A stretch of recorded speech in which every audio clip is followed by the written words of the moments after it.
अगर आपने हमारे चैनल को सब्सक्राइब नहीं किया तो सबसे पहले हमारे चैनल को सब्सक्राइब करें, बेल आइकॉन को ऑल नोटिफिकेशन पर ओके करें, हमारी वीडियो को लाइक और शेयर भी ज़रूर करें। अस्सलामु अलैकुम रहमतुल्लाहि व बरकातुहू। आज मैं आप लोगों को जो अमल बताना चाहता हूँ ये शायद आपने कहीं कहीं सुना होगा, वरना आप लोगों को इस बारे में कोई मालूमात नहीं होगी।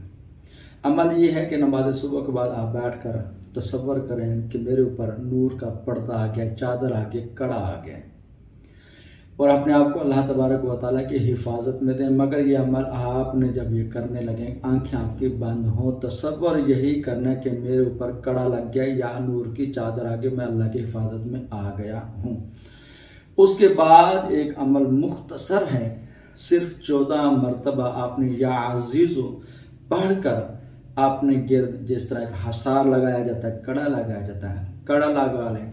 इंशाअल्लाह अल्लाह तबारक व तआला के फजल करम से इस अमल की बरकत से आप अल्लाह की हिफाजत में रहेंगे।